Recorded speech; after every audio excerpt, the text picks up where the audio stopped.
आदर्श परिवार एवं आधुनिक नालंदा निःशुल्क कोचिंग क्लासेज के इस ऑनलाइन कार्यक्रम में आप सभी का स्वागत है।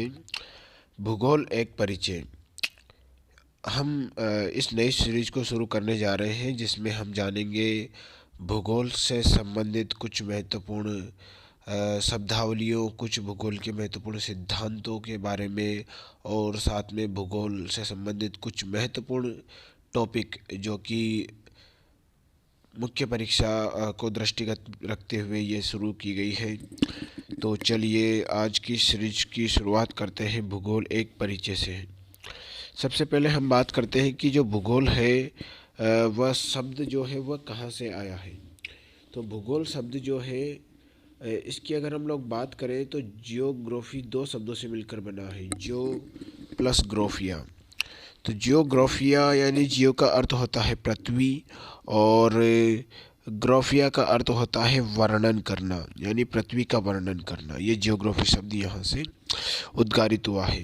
अगर बात करें कि भाई जियोग्राफी शब्द दिया किसने है, तो जियोग्राफी शब्द को देने वाले वैज्ञानिकों की अगर हम लोग बात करें तो ये देने वाले व्यक्ति थे, भूगोल शब्द इन्होंने जो प्रयोग किया वह थे एराटोस्थनीज। एराटोस्थनीज ने जियोग्राफी शब्द दिया था 276 से 194 ईस्वी के समय पे। और इसके संबंध में अगर बात करें कि फादर किसको कहा जाता है, तो एक बहुत ही फेमस यूनान के एक जियोग्राफर हुए हैं जिनको हम लोग हिकेटियस के नाम से जानते हैं। यूनान के इस हिकेटियस ने अपनी किताब लिखी जिस किताब का नाम था जस पीरियोडस। इस जिस पीरियोडस में ही उन्होंने पृथ्वी से संबंधित कुछ महत्वपूर्ण बातों को लिखा और समझाने की कोशिश करी। तो धीरे धीरे जब रिसर्चर से पता चला कि हिकेटियस ने पहली बार भूगोल से संबंधित कुछ शब्दावलियों का प्रयोग किया है, तो हिकेटियस को फादर ऑफ जियोग्राफी कहा जाता है। तो हमें याद रखना है कि हिकेटियस को क्या कहा जाता है। हिकेटियस को कहा जाता है भूगोल का जनक। चलिए अब हिकेटियस के बारे में हो गई कि अब ज्योग्राफी शब्द किसने दिया, एराटोस्थनीज, जबकि फादर ऑफ ज्योग्राफी किसको कहा जाता है, हिकेटियस। इसी प्रकार से अगर हम लोग बात करें कि कुछ और अन्य संबंधित व्यक्तित्वों के बारे में, तो इसी प्रकार से हम देखते हैं कि वे वर्तमान भूगोल के जनक है, ये कहा जाता है अलेक्जेंडर वान हम्बोल्ट को। अलेक्जेंडर वान हम्बोल्ट को वर्तमान भूगोल का जनक है, इनको कहा जाता है। अगली बात करते हैं कि व्यवस्थित भूगोल का जो जनक है वो किसको कहा जाता है, ये कहा जाता है एराटोस्थनीज को, जिन्होंने ज्योग्राफी शब्द जो प्रयोग किया था उन्हीं को व्यवस्थित भूगोल का जनक भी कहा जाता है। अगली बात करते हैं कि भौतिक भूगोल के जो जनक है वह कौन है, तो वह थे पोलिडोनियम। याद रखना है साथियों, फिजिकल ज्योग्राफी के फादर जो कहे जाते हैं पोलिडोनियम कहे जाते हैं। अगली शब्दावली की बात करें कि विश्व ग्लोब के निर्माता। आप लोग सभी जानते होंगे ग्लोब को, एक गोल गेंद जैसे दिखने वाला एक पृथ्वी की प्रतिकृति या एक नमूना जो दर्शाता है कि पृथ्वी पर कौन से महत्वपूर्ण उच्चावच कहाँ पर मौजूद हैं। तो इसका जो निर्माण करने का सबसे पहले प्रयास किया था वह किया था मार्टिन बेहम के द्वारा। तो विश्व ग्लोब के निर्माता मार्टिन बेहम को कहा जाता है। ऐसे ही एक ग्लोब जैसा ही लेकिन फ्लैट रूप में होने वाला जो कागज युक्त एक पेज जिसको हम बोलेंगे मानचित्र, तो मानचित्र का जो निर्माता है वह अनेक्सिमेंडर कहलाते हैं। याद रखना है विश्व ग्लोब के निर्माता मार्टिन बेहम थे, जबकि विश्व मानचित्र के निर्माता अनेक्सिमेंडर थे। ये कुछ शब्दावली को हमें याद रखना है। अब कुछ दो साइंटिस्टों ने या कई साइंटिस्टों ने अपने अपने अनुसार भूगोल की व्याख्या करी है। तो हम बात कर ही चुके हैं कि भाई ज्योग्राफी शब्द है उसका ये शब्द किसने दिया, तो ज्योग्राफी शब्द जी दिया एराटोस्थनीज ने। ज्योग्राफी का अर्थ होता है पृथ्वी का वर्णन करना, यानी पृथ्वी की बाहरी सतह का वर्णन करना हम लोग इसमें देखते हैं।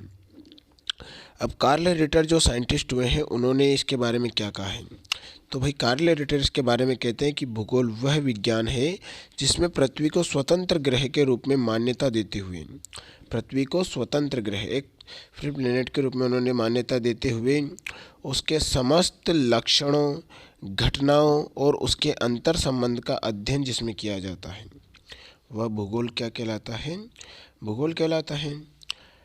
अब हम बात करते हैं एक दूसरे वैज्ञानिक जो हुए हैं जिन्होंने भूगोल के बारे में ये शब्दावलियाँ दी हैं या भूगोल के बारे में कहा है, वह थे आर्थर होम्स। अब आर्थर होम्स क्या कहते हैं भूगोल के बारे में? आर्थर होम्स कहते हैं कि भूगोल में पृथ्वी के उस भाग का अध्ययन किया जाता है जो मनुष्य के रहने का स्थान है। कुल मिलाकर कहने की बात यहाँ पर यह है दोस्तों कि भूगोल में हम लोग पढ़ते हैं पृथ्वी की जो सतह है, सतह मतलब जहाँ पर हम लोग रहते हैं, उस सतह से संबंधित जो घटनाएं हैं, थोड़ा सा कुछ आंतरिक भाग और मुख्य रूप से ऊपरी सतह पर जो संबंधित घटनाएं हैं उनको मुख्य रूप से हम लोग भूगोल के अंतर्गत पढ़ते हैं।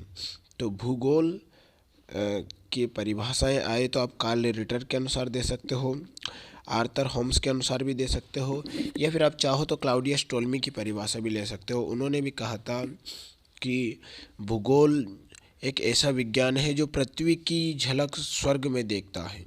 तो हम कह सकते हैं कि भूगोल पर जो है निरंतर प्रतिक्रियाएं हैं वह चलती रहती है, क्योंकि भूगोल जो है वो एक एक्टिव साइंस है, एक सक्रिय सजीव और गतिशील विज्ञान है।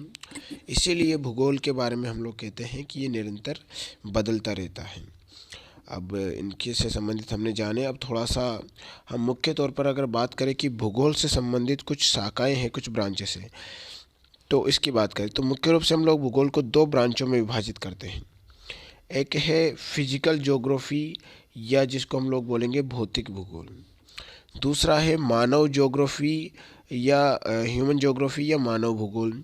तो इसके अंतर्गत हम लोग देखते हैं कि फिजिकल ज्योग्राफी में क्या आता है और मानव ज्योग्राफी में क्या आता है।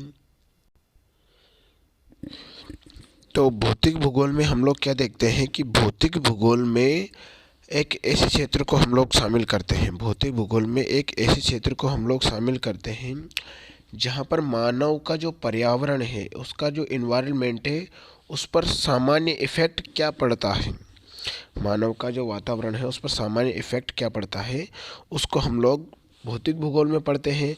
जैसे कि इसकी अगर कुछ शाखाओं के अंदर हम बात करें तो कई शाखाएं इसकी, जैसे बात कर लीजिए कॉस्मोग्राफी है, एस्ट्रोनॉमिकल ज्योग्राफी है। कॉस्मोग्राफी आप जानते हो विश्व रचना भूगोल जिसको कहा जाता है, खगोलीय विज्ञान यानी कि एस्ट्रोनॉमिकल ज्योग्राफी है, ओशियनोग्राफी जिसको हम लोग समुद्र विज्ञान कहते हैं, हाइड्रोलॉजी जो कि जल विज्ञान कहलाता है, पेडोलॉजी जिसको हम लोग मृदा विज्ञान के नाम से जानते हैं, उसी प्रकार भूकंप विज्ञान या सिस्मोलॉजी भी इसकी एक शाखा के अंतर्गत हम लोग पढ़ते हैं।